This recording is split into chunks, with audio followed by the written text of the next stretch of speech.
नमः शिवाय। गुरुजी सदा सहाय।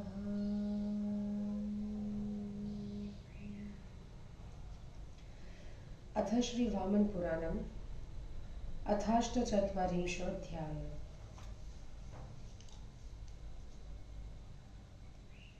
सनत्कुमार उवाच। अथैनब्रह्मविद देवस्त्रैलोक्याधिपतिर्भवः आश्वासनकरं चास्य वाक्यविदवाक्यमुत्तमम्। अहो तुष्टोऽस्मि ते राजन् स्तवेनानेन सुव्रत बहूनत्र किमुक्तेन मत्समीपे वसिष्यसि।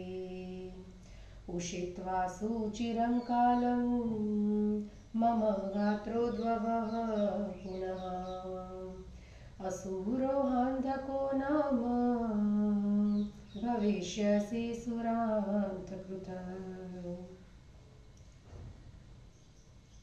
हिरण्याक्षगृहे जन्म प्राप्य वृद्धिं गमिष्यसि। पूर्वाधर्मेण घोरेण वेदनिन्दाकृतेन च साभिलाषो जगन्मातुर्भविष्यसि यदा तदा। देहं शूलेन हत्वाहं पावयिष्यामि समार्बुदम्। तत्राप्यकल्मषो भूत्वा स्तुत्वा मां भक्तितः पुनः ख्यातो गणाधिपो भूत्वा नाम्ना भृङ्गिरिति स्मृतः। मत्सन्निधाने स्थित्वा त्वं ततः सिद्धिं गमिष्यसि। वेन प्रोक्तं स्तवमिमं कीर्तयेद यः शृणुतो च। नाशुभं प्राप्नुयात् कीर्तिं दीर्घमायुरवाप्नुयात्। यथा सर्वेषु देवेषु विशिष्टो भगवान् शिवः तथा स्तवो वरिष्ठोऽयं स्तवानां वेन निर्मितः। यशो राज्य सुखेश्वर्य धनमानाय कीर्तिदः। श्रोतव्यो भक्तिमास्थाय विद्याकामेष्वयन्ततः। व्याधितो दुःखितो दीन ऐश्वर्यराज्यभयान्वितः। राजकार्यविमुक्तो वा मुच्यते महतो भयात्। अनेनैव तु देहेन गणानां श्रेष्ठतां व्रजेत्। तेजसा यशसा चैव युक्तो भवति निर्मलः। न राक्षसा पिशाचा वा न भूता न विनायकः। विघ्नं कुर्यु गृहे तत्र यात्रायां पठ्यते स्तवे। शृणुयादयस्तवं नारी अनुज्ञां प्राप्य भर्तुतः।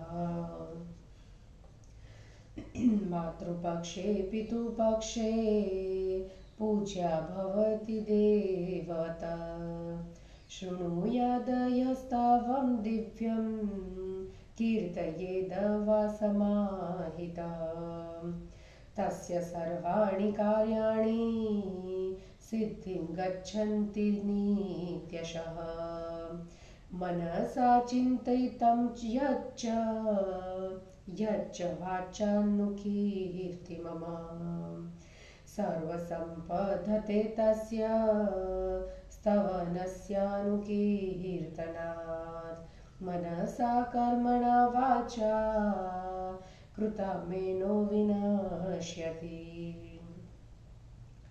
वरं वरय भद्रं ते यत्त्वया मनसेप्सितं। वेन उवाच अस्य लिङ्गस्य माहात्म्यात् तथा लिङ्गस्य दर्शनात् मुक्तोऽहं पातके सर्वे स्तव दर्शनतः किल। यदि तुष्टोऽसि मे देव यदि देयो वरो मम देवस्वभक्षणान् चातं श्वयो तव सेवकम्। एतस्यापि प्रसादं त्वं कर्तुमर्हसि शङ्कर। एतस्यापि भयान्मध्ये सरसोऽहं निमज्जितः। देवैर्निर्वारितः पूर्वः तीर्थेऽस्मिन् स्नानकारणात् अयं कृतोपकारश्व एतदर्थे वृणोम्यहम्। तस्येतद्वचनं श्रुत्वा तुष्टः प्रोवाच शङ्करः। एषोऽपि पापनिर्मुक्तो भविष्यति न संशयः। प्रसादान्मे महाबाहो शिवलोकं गमिष्यति। तथास्तवमिमं श्रुत्वा मुच्यते सर्वपातके। कुरुक्षेत्रस्य माहात्म्यं सरसोऽस्य महीपते। मम लिङ्गस्य चोत्पत्तिं श्रुत्वा पापे प्रमुच्यते। सरत्कुमार उवाच इत्येवमुक्त्वा भगवान् सर्वलोकनमस्कृतः पश्यतां सर्वलोकानां तत्रैवान्तरधीयत। स च तत्क्षणादेव स्मृत्वा जन्म पुरातनं दिव्यमूर्तिधरो भूत्वा तं राजानमुपस्थितः। कृत्वा स्नानं ततो वन्यः पितृदर्शनलालसः। स्थाणुतीर्थे कुटिं शून्यं दृष्ट्वा शोकसन्मवीतः। दृष्ट्वा वेनो ब्रवीद्वाक्यं हर्षेण महतान्वितः। सत्पुत्रेण त्वया वत्स त्रातोऽहं नरकार्णवात्। त्वयाभिषिञ्चितो नित्यं तीर्थस्य पुलिने स्थितः। अस्य साधो प्रसादेन स्थाणुर्देवस्य दर्शनात् मुक्तपापश्व स्वर्लोकं यास्ये यत्र शिवः स्थितः। इत्येवमुक्त्वा राजानं प्रतिष्ठाप्य महेश्वरम्। स्थाणुतीर्थे ययो सिद्धं तेन पुत्रेण तारितः। स च परमां सिद्धिं स्थाणुतीर्थप्रभावतः। विमुक्तः कलुषे सर्वे जगाम भवमन्दिरम्। राजा पितृऋणैर्मुक्तः परिपाल्य वसुन्धराम्। पुत्रानुत्ताधर्मेण कृत्वा यज्ञं निरर्कलं। दत्त्वा कामांश विप्रेभ्यो भुक्त्वा भोगान् पृथग्निधा। सूर्यदोथ ऋणैर्मुक्त्वा कामे सन्तर्प्य च स्त्रियः। अभिषिच्य सुतं राज्ये कुरुक्षेत्रं ययो नृपः। तत्र तत्त्वा तपोघोरं पूजयित्वा च शङ्करम् आत्मेच्छया तनुं त्यक्त्वा प्रयातः परमं पदम्। एतत् प्रभावं तीर्थस्य स्थाणोर्यः शृणुयान् नरः सर्वपापविनिर्मुक्तः प्रयाति परमां गतिम्। हिंदी अनुवाद। वेनकृत शिव स्तुति एवं स्थाणु तीर्थ का महात्म्य, वेन आदि की सुगति का वर्णन। शरद कुमार ने कहा, इसके बाद किसी की किसी प्रकार की भी उक्ति के अभिप्राय को भली भांति जानने वाले तीनों लोकों के स्वामी शंकर भगवान ने उसको आश्वासन देने वाला उत्तम वचन कहा। राजन सुवत्रा, तुम्हारी इस स्तुति से मैं संतुष्ट हूँ। इस विषय में अधिक कहने से क्या लाभ है? तुम मेरे निकट निवास करोगे। बहुत दिनों तक निवास करने के बाद तुम फिर देवों को नष्ट करने वाले अंधक नामक असुर होकर मेरे शरीर से उत्पन्न होगे और वेद की निंदा करने से पूर्वकालिक प्रचंड पाप के कारण पुनः हिरण्याक्ष के घर में उत्पन्न होकर बड़े होगे, सयाने होंगे। जब तुम जगत की माता मतलब पार्वती की अभिलाषा करोगे, तब मैं शूल द्वारा तुम्हारी देह का हनन करके 10 करोड़ वर्षों तक के लिए तुम्हें पवित्र करूंगा। उसके बाद वहां पाप से रहित होकर पुनः मेरी स्तुति करोगे और तब तुम भृंगिरिटी नाम से प्रसिद्ध गणाधिप बनोगे। फिर मेरी सन्निधि में रहकर तुम सिद्धि को प्राप्त करोगे। जो मनुष्य वेन के द्वारा कही हुई इस स्तुति का कीर्तन करेगा या इसे सुनेगा, वह कभी अशुभ को नहीं प्राप्त होगा और दीर्घ आयु प्राप्त करेगा। जैसे सभी देवताओं में भगवान शिव की विशिष्टता है, वैसे ही वेन से निर्मित यह स्तव सभी स्तवों में श्रेष्ठ है। इसका कीर्तन यश, राज्य, सुख, ऐश्वर्य, धन एवं मान का देने वाला है। विद्या की इच्छा रखने वाले को श्रद्धा सहित यत्न पूर्वक इस स्तुति को सुनना चाहिए। व्याधि से ग्रस्त, दुखित, दीन, चोर या राजा से भयभीत अथवा राजकार्य से अलग किया गया पुरुष महान भय से मुक्त होकर इसी देह से गणों में श्रेष्ठता प्राप्त करता है एवं निर्मल होकर तेज एवं यश से युक्त होता है। जिस गृह में इस स्तव का पाठ होता है, उसमें राक्षस, पिशाच, भूत या विनायक गण विघ्न नहीं करते। पति की आज्ञा प्राप्त कर इस स्तव का श्रवण करने वाली नारी मातृपक्ष एवं पितृपक्ष में देवता के समान पूजनीय हो जाती है।